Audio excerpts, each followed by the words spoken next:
উকিল বর্মন, আপনাদেরকে মনে করিয়ে দিই, গত কয়েকদিন আগে বাংলাদেশে আটক হয়েছিলেন এই উকিল বর্মন। সীমান্ত পেরোনোর জন্য সীমান্ত পেরিয়ে তিনি চাষ করছিলেন তারই জমিতে। আজকে বিজেপি নেতারা গেলে পরে উকিল বর্মন মুক্তি পেয়েছেন। উকিল বর্মনকে নিয়ে আসা হয়েছে তার বাড়িতে।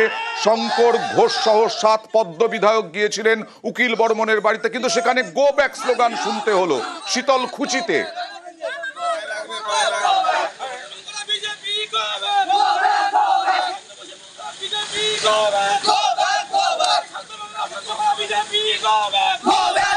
তাদেরকে দেখানো হচ্ছে পদ্ম বিধায়করা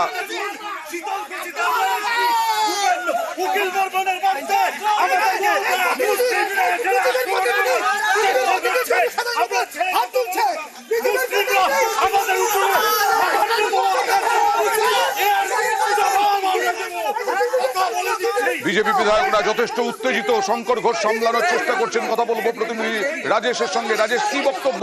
কেন বিক্ষোভের মুখে পড়লেন? কি বিক্ষোভ দেখাচ্ছেন কেন বিজেপি বিধায়কদের দিকে?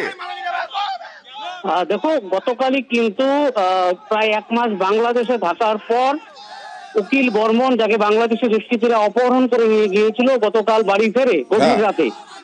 আজ কিন্তু বিজেপির 7 বিধায়ক প্রথমে বিএসএফ ক্যাম্পে এবং তারপর কিন্তু উকিল বর্মনের বাড়ির উদ্দেশ্যে তারা রওনা হয় উকিল বর্মনের সঙ্গে দেখা করার জন্য। উকিল বর্মনের বাড়ির কিছুটা আগেই কিন্তু এই 7 বিধায়ক পদ্ম বিধায়ককে ঘিরে বিক্ষোভ দেখাতে থাকেন বেশ কিছু যুবক। তবে কেন, তাদের বক্তব্য কি? যারা বিক্ষোভকারী তাদের যেটা বক্তব্য হচ্ছে, তারা অ্যাডভান্টেজ নিতে এসছেন। তারা কোনো কাজ করেননি, এতদিন তো সেইভাবে কোনো খোঁজ খবর রাখেননি। আর যখন উকিল বর্মন বাড়িতে ফিরেছেন তখন তারা একটা মাইলেজ নিতে, অর্থাৎ তাদের দলের নাম কামাতে তারা উকিল বর্মনের বাড়িতে এসছেন। সাধারণ মানুষকে দেখাতে এসছেন। বিধায়করাও যথেষ্ট উত্তেজিত। হ্যাঁ, দেখো, এই বিষয়কে কেন্দ্র করে কিন্তু বাকবিতণ্ডায় জড়িয়ে পড়েন পদ্ম বিধায়ক এবং বিক্ষোভকারীরা। বেশ কিছুক্ষণ ধরে তাদের বিক্ষোভ চলে এবং সেই বিক্ষোভ উপেক্ষা করে পদ্ম বিধায়করা উকিল বর্মনের বাড়িতে যান। পরিবারের এক সদস্যদের সঙ্গে কথা বলেন, কিন্তু উকিল বর্মনের সঙ্গে দেখা করতে পারেনি। পরবর্তীতে তখন যারা ফিরে আসছিলেন সে সময়ও কিন্তু এই 7 পদ্ম বিধায়ককে বিক্ষোভ দেখানো হয় এবং পুলিশ ঘটনাস্থলে গিয়ে কিছুটা পরিস্থিতি স্বাভাবিক করে এবং তাদেরকে পাঠিয়ে দেয়। বিজেপির দাবি তৃণমূলের লোকজন এমনটা করাচ্ছেন, তবে বিক্ষোভকারীদের দাবি তৃণমূল এমনটা করাচ্ছে।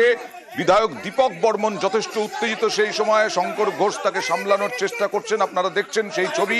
বিধায়ক শঙ্কর ঘোষ, তুফানগঞ্জ বিধানসভা কেন্দ্রের বিধায়ক মালতী রাভা রায়, হালাকাটার বিধায়ক এই দীপক বর্মন, শীতলকুচির বিধায়ক বরেন চন্দ্র বর্মন সহ 7 জন বিধায়ক যান। তাদেরকে ঘিরেই গো ব্যাক স্লোগান।